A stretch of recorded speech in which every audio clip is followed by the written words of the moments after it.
अस्सलाम वालेकुम गाइस। इस वीडियो में चैप्टर नंबर 4 स्टार्ट करेंगे फर्स्ट ईयर का। फर्स्ट ईयर के चैप्टर 4 के भी 2 पार्ट हैं, ठीक है। पार्ट नंबर 1 काफ़ी इजी है और सिर्फ 9 MCQs हैं, वो आप देख लो। सबसे पहला MCQs आपके पास लिखा हुआ है a diagonal matrix in which all the diagonal elements are equal to 1। ऐसी डायगोनल मैट्रिक्स जिसमें सब डायगोनल एलिमेंट 1 के बराबर हैं, तो उस वाली को हम क्या बोलते हैं? यूनिट मैट्रिक्स बोलते हैं, ठीक है। और मैं एग्जाम्पल भी दे देता हूँ चलो, ताकि आप लोगों को क्लियर हो जाए। और यूनिट मैट्रिक्स भी बोलते हैं इसको, आइडेंटिटी मैट्रिक्स भी बोलते हैं, और सॉरी 1 है यहाँ पे। और कौन सी आइडेंटिटी है? मल्टीप्लिकेटिव आइडेंटिटी है ये। कैसे कि अगर आप किसी भी मैट्रिक्स से मल्टीप्लाई करो तो उस मैट्रिक्स को कोई असर नहीं पड़ेगा, तो इसको हम बोलते हैं मल्टीप्लिकेटिव आइडेंटिटी। काफ़ी नाम है इसके। 2 पे आ जाओ। 2 पे लिखा हुआ है if A is a matrix of order m/n where m not equal to n। देखो ऑर्डर मैट्रिक्स का क्या होता है? लेट्स से 2 × 3 मल्टीप्लाई नहीं पढ़ते, इसको हम बोलते हैं 2/3, ठीक है। मतलब 2 रो हैं, 2 रो हैं उसके अंदर और 3 कॉलम है। तो जब ये दोनों नंबर सेम होंगे इसका मतलब है रॉ और कॉलम सेम है, और जब रॉ और कॉलम सेम होंगे तो उस वाली मैट्रिक्स को हम बोलते हैं स्क्वायर मैट्रिक्स। और जिनके रॉ और कॉलम सेम नहीं होते उनको हम बोलते हैं रेक्टेंगुलर मैट्रिक्स, ठीक है। तो उन्होंने बोला है m not equal to n। General form में हम ऑर्डर को क्या लिखते हैं? m/n, ठीक है। तो जब m/n सेम ना हो, नॉट इक्वल टू हो, तो उस वाली मैट्रिक्स को हम क्या बोलेंगे? रेक्टेंगुलर बोलेंगे। और जब सेम होगा तो हम स्क्वायर मैट्रिक्स बोलेंगे। उसके बाद 3 में लिखा हुआ है a diagonal matrix in which all the diagonal elements are equal.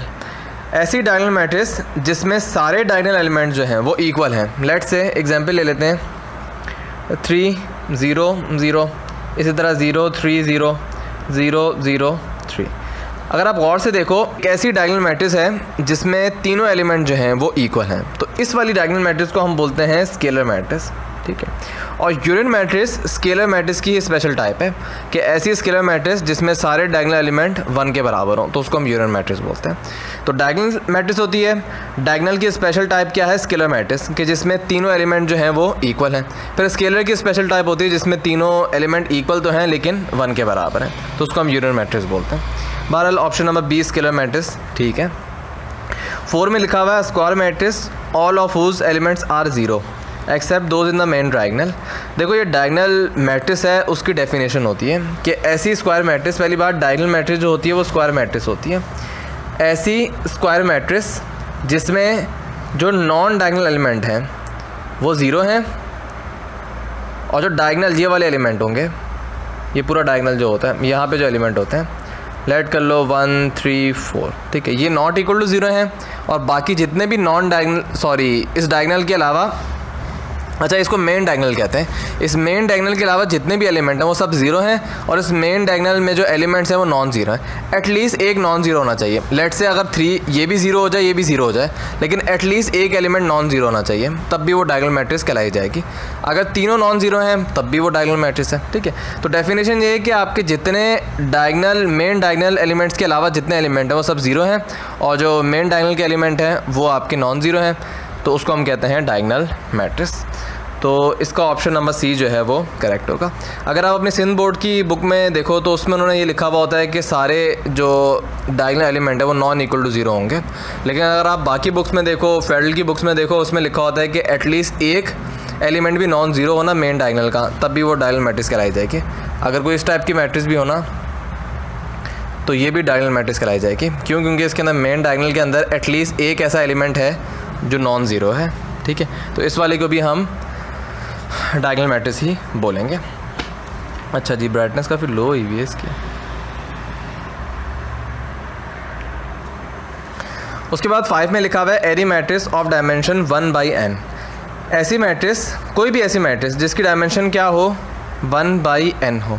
n कुछ भी हो सकता है, लेट से 1/2 1/4, ऐसे जितने भी मैट्रिक्स हैं जिनका ऑर्डर ये वाला होता है, उस वाली मैट्रिक्स को हम क्या बोलते हैं? उस वाली मैट्रिक्स को हम रॉ मैट्रिक्स बोलते हैं। क्यों? क्योंकि इसके अंदर सिर्फ एक ही रॉ है। ये बनेगी कैसे? लेट से 1 2 3 4, ठीक है। इसका ऑर्डर क्या हो जाएगा? 1 रॉ और 4 कॉलम है इसके अंदर, ठीक है। तो ऐसी मैट्रिक्स जिसके अंदर एक ही रॉ है उसको हम बोलेंगे रॉ मैट्रिक्स। और ऐसी मैट्रिक्स जिसमें सिर्फ एक ही कॉलम है, m/1 का मतलब रॉ कुछ भी हो सकती है, लेट से 2/1 4/1, लेकिन कॉलम क्या आपके पास एक है। तो ऐसी मैट्रिक्स जिसके अंदर कॉलम एक हो, रॉ जितने भी हों, उस वाली मैट्रिक्स को हम बोलेंगे कॉलम मैट्रिक्स। और ऐसी मैट्रिक्स जिसके अंदर एक ही रॉ हो और कॉलम जितने भी हों, उस वाली को हम बोलेंगे रॉ मैट्रिक्स। 6 पे आ जाओ। 6 पे लिखा हुआ है A1 इज़ आ। देखो एक मैट्रिक्स लिखी हुई है जिसमें सिर्फ एक ही एलिमेंट है और पूछा गया है कि unit matrix, square matrix, identity matrix, all of this. देखो जब भी ये ऑल ऑफ दिस का ऑप्शन पढ़ो ना आप, तो थोड़ा ध्यान में रखो कि ऑल ऑफ दिस ज़्यादातर चांसेस ये होते हैं कि ठीक ऑप्शन होता है। थोड़ा सा आप इसको देखना पड़ेगा। ये जो आइडेंटिटी मैट्रिक्स होती है ना, ठीक है, लिखने का तरीका होता है आई लेट से 2/2 लिखा हुआ है, तो इसका मतलब है आइडेंटिटी मैट्रिक्स का ऑर्डर क्या 2/2 और वो क्या होगी 1 0 0 1। ठीक है, इसी तरह आइडेंटिटी मैट्रिक्स 3/3 ऑर्डर की ये हो जाएगी। ठीक है, सॉरी 1 आएगा। इसी तरह आइडेंटिटी मैट्रिक्स सिर्फ एक ऑर्डर क्या हो उसका 1/1 ऑर्डर हो। ऐसी आइडेंटिटी मैट्रिक्स जिसका ऑर्डर 1/1 हो उसको हम इस तरह लिखते हैं। ठीक है, तो ये भी आइडेंटिटी मैट्रिक्स ही कहलाई जाती है जिसका ऑर्डर क्या होता है 1/1 होता है। मैंने बताया आइडेंटिटी मैट्रिक्स का दूसरा नाम क्या होता है यूनिट मैट्रिक्स। तो सर आप गौर से देखो, यूनिट मैट्रिक्स भी लिखा हुआ है और आइडेंटिटी मैट्रिक्स भी लिखा हुआ है। इसका मतलब है ए बी दोनों, ए और सी दोनों सही हैं। ठीक है, और जब दो ऑप्शन ठीक हो ना और आपके पास ऑल ऑफ दीज का भी ऑप्शन हो, तो आंखें बंद करके आप ऑल ऑफ दीज भी लगा दिया करो। ठीक है, लेकिन इस वाले सवाल में बी भी ठीक है। ये तो मैंने आपको उसको बताया ना, जब लेट से आपको बी ऑप्शन का ना बताओ, आपको ये बताओ ए और सी दोनों ठीक हैं, तो जब दो ऑप्शन ठीक हैं तो all of these he option होगा। ठीक है, क्योंकि तीसरा भी ठीक होगा। लेकिन यहाँ वेरीफाई कर सकते हो स्क्वायर मैट्रिक्स क्यों, ऑर्डर इसका क्या है 1/1, मतलब दोनों सेम है, एक रॉ एक ही कॉलम है, तो इसका मतलब है स्क्वायर मैट्रिक्स है ये। 7 में लिखा हुआ है if a matrix has its rows equal to its column is called dash matrix. वो बोल रहे हैं कि ऐसी मैट्रिक्स जिसके अंदर सारे रो मतलब रॉ बराबर हो कॉलम के, 2 रॉ है तो 2 ही कॉलम है, 3 रॉ है तो 3 कॉलम है, उस वाली मैट्रिक्स को क्या बोलेंगे, उस वाली मैट्रिक्स को हम स्क्वायर मैट्रिक्स बोलते हैं। ठीक है, 8 में लिखा हुआ है a matrix having determinant equal to 0 is called. देखो ऐसी मैट्रिक्स जिसका डिटर्मिनेंट 0 के बराबर होता है उसको हम बोलते हैं सिंगुलर मैट्रिक्स, और जिसका डिटर्मिनेंट नॉन इक्वल टू 0 होता है उसको हम बोलते हैं नॉन सिंगुलर मैट्रिक्स। ठीक है, 9 जो है, 9 मैंने आपको बताया इस वाली मैट्रिक्स को जिसका ये ऑर्डर हो उसको कॉलम मैट्रिक्स बोलते हैं। ठीक है, तो पार्ट नंबर 1 आपका ख़त्म हो गया। पार्ट नंबर 2 पे आ जाओ।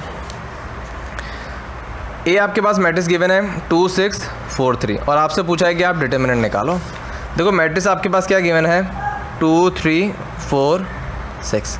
2/2 मैट्रिक्स का डिटर्मिनेंट निकालने का तरीका ये होता है कि आप इसको मल्टीप्लाई करो, 2 को 6 से करो 12, 3 को 4 से करो 12 और दरम्यान में क्या कर दो माइनस कर दो, 0 के बराबर आ रहा है। और देखो उसमें कोई भी ऑप्शन 0 नहीं है, तो इसका मतलब है D option none of this correct होगा।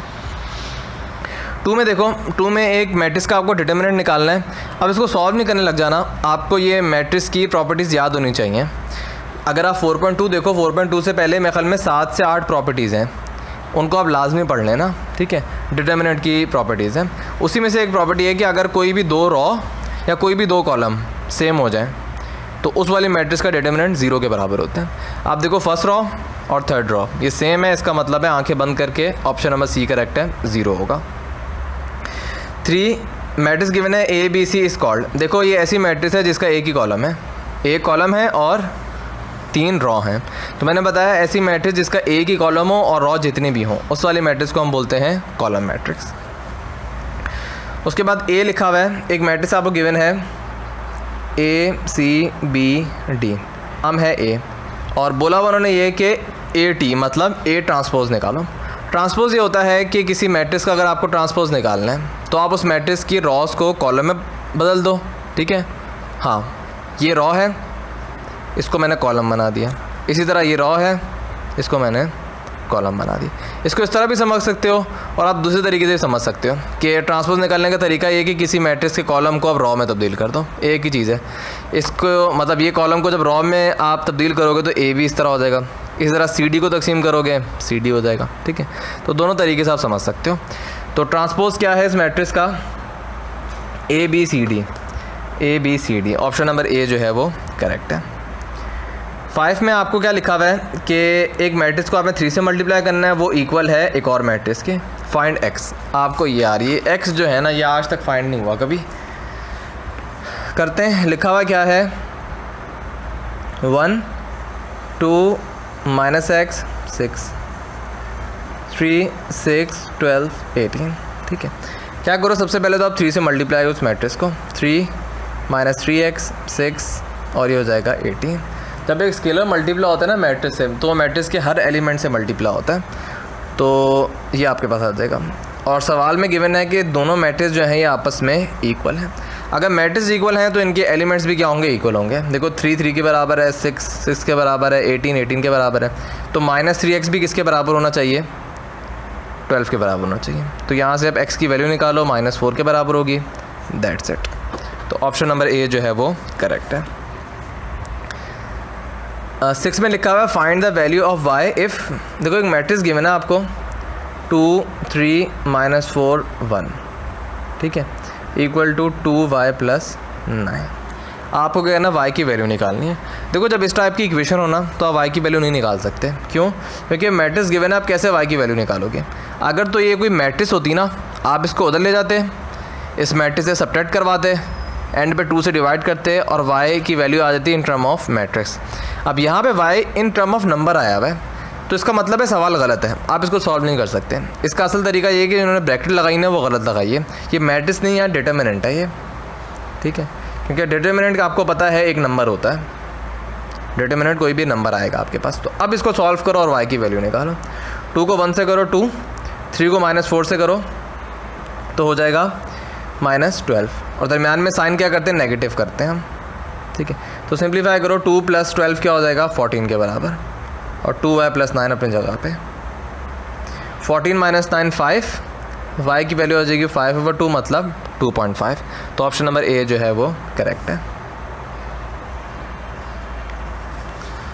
7 पे आ जाओ। 7 में लिखा हुआ है find the adjoint of the matrix form by the equation. आपके पास इक्वेशन है, उससे हमने एक मैट्रिक्स बनाई है। ये बेसिकली मैट्रिक्स ऑफ कोफिशिएंट है। ये जो इक्वेशन में कोफिशिएंट गिवन है ना, उनकी मैट्रिक्स बनाई है। तो इसका कोफिशिएंट 1 है, इसका भी 1 है, ठीक है। बनाओ 1 3 3 1 बस। अच्छा, आपको एडजॉइंट भी निकालना है, जो इन कोफिशिएंट, इन इक्वेशन के कोफिशिएंट जो है ना, उससे मैट्रिक्स जो आपने बनाई है उसका एडजॉइंट निकालना है। 2/2 मैट्रिक्स का एडजॉइंट काफ़ी इजी होता है। उसका निकालने का तरीका ये होता है कि आप इन दोनों की पोजीशन चेंज कर दो, ठीक है, और इन दोनों के साइन चेंज कर दो। 1 और 1 की पोजीशन चेंज करोगे तो 1 और 1 ही रहेंगे। इन दोनों के साइन चेंज करो, -3 -3। तो इनके कोफिशिएंट से जो मैट्रिक्स बनी है उसका ये एडजॉइंट है। तो ऑप्शन नंबर बी जो है वो करेक्ट है। अच्छा जी, 8 पे क्या लिखा हुआ है, 8 पे एक मैट्रिक्स गिवन है आपको 1 2 2 0 0 1। इसको आपने मल्टीप्लाई करना है एक और मैट्रिक्स के ट्रांसपोज से। तो पहले आप ट्रांसपोज लोगे, उसके बाद ही मल्टीप्लाई करोगे ना। ट्रांसपोज किस तरह लोगे, रॉ को कॉलम में बना दो। ये 1 1 रॉ है ना आपके पास, इसको बना दो 1 1 कॉलम। 1 और 1 नीचे रॉ है, इसको अगेन आप कॉलम बना दो। 0 1 रॉ है, इसको कॉलम बना दो, ठीक है।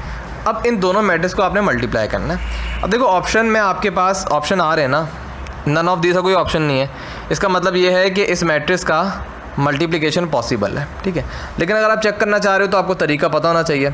इसका ऑर्डर क्या है, 3/2, इसका ऑर्डर क्या है, 2/3। इनर डायमेंशन जो है ना ये मैच करनी चाहिए, ये मैच कर रही है, इसका मतलब है मल्टीप्लिकेशन पॉसिबल है। और अगर आपने चेक करना हो आपके आंसर, मतलब मल्टीप्लाई करने के बाद आंसर जो आ रहा है उसका ऑर्डर क्या होगा मैट्रिक्स का, तो जो कॉर्नर के एलिमेंट है इनको कंसीडर करो 3/3।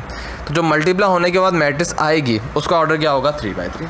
तो आप यहाँ से आंसर भी अपना मतलब थोड़ा वेरीफाई कर सकते हो कि जो रिजल्ट में आपने मैट्रिक्स निकाली वो 3/3 की है या नहीं। तो अगर आप गौर से देखो, डी ऑप्शन जो है वो तो स्ट्रेट अवे गलत है, क्योंकि डी जो ऑप्शन है वो 3/3 नहीं है। बाकी जो ऑप्शन है उनमें से कोई आंसर होगा।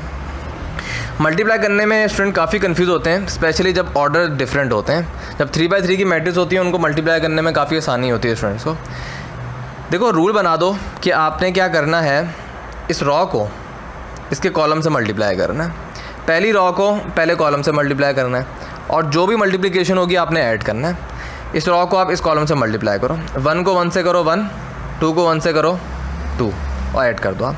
जैसे ही कॉलम ख़त्म हो गया ना, जब आप सेकंड कॉलम पे जाओगे तो आप जगह छोड़ दो आप। फिर 1 को मल्टीप्लाई करो 1 से, 2 को मल्टीप्लाई करो इस 1 से। अगेन ये कॉलम ख़त्म हो गया। जब थर्ड कॉलम पे जाओगे तो दरमियान में जगह छोड़ोगे। फिर रॉ को मल्टीप्लाई करो इस कॉलम से, 1 को 0 से करो 0, 2 को 1 से करो 2। जब ये रॉ ख़त्म होगी, तीनों कॉलम से मल्टीप्लाई होगी, अब आपको नीचे जाना है तो आप भी इधर नीचे चले जाओ। फिर इस रॉ को मल्टीप्लाई करो इस कॉलम से, 2 को 1 से करो 2, 0 को 1 से करो 0। कॉलम ख़त्म हो गया, सेकंड पे जा रहे हो तो जगह छोड़ दो। 2 को करो 1 से 2, 0 को 1 से करो 0, फिर 2 को करो 0 से 0, 0 को करो 1 से 0 आ जाएगा। ठीक है, इसी तरह आप में तीसरी भी फिल करनी है, वो मैं जल्दी में कर देता हूँ।